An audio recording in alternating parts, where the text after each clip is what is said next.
Well, good morning. Thank you. Well, when Stan Tilley called me a few weeks ago to ask me to speak, my first reaction was,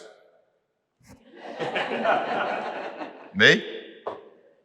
Why would you ask somebody who struggled for years around commitment, financial commitment, in this season? And the talk today is about that.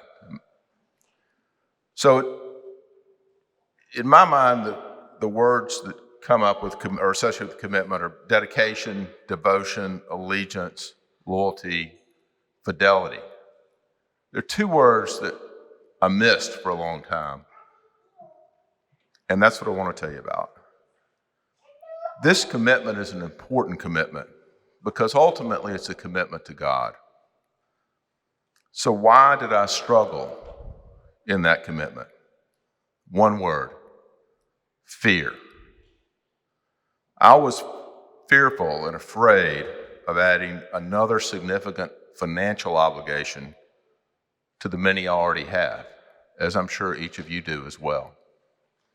And I viewed commitment simply as an obligation, something that I have to do.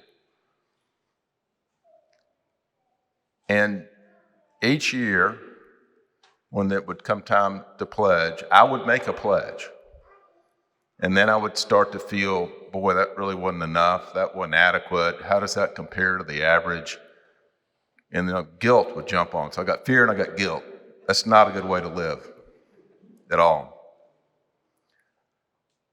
But thankfully, I've changed my point of view. And a lot of you in this room, Hal Adams being one of them, have helped me along the way.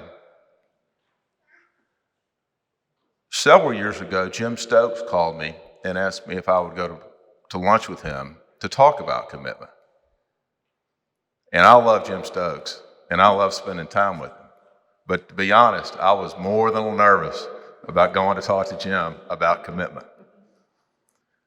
But I walked in to the restaurant. He was already seated at the table, and he gives me that super big smile he's got.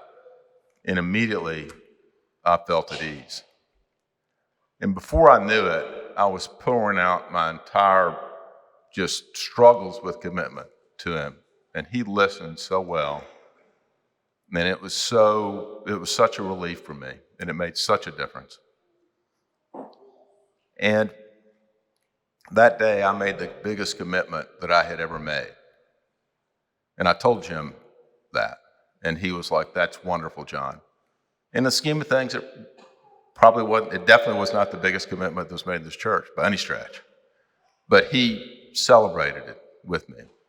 But I also made a commitment to myself and to God to increase my commitment as long as I'm able by double digits percentages every year. And so far, thanks be to God, I've been able to do that. And that's not just me. God has certainly helped me do that. And my family.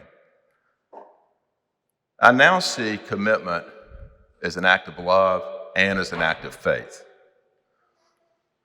It is my sacrifice and my family's sacrifice that recognizes my love for my family, my friends, the community, Trinity, each one of you, to myself, to God, and to God's love for me, and God's love for each of you. So when you sit down to decide your commitment for 2024, please take a minute and breathe in and breathe out and think about all the love that surrounds you, all the love that is in this sanctuary right now, all the love that you want to send out to the world, how much God loves you and how much you love God. Then make your commitment. And if you're someone like I once was, who struggles with commitment, call me, reach out to me. I would be so, and there's plenty of others you could do as well, but I would be so honored to hear your story.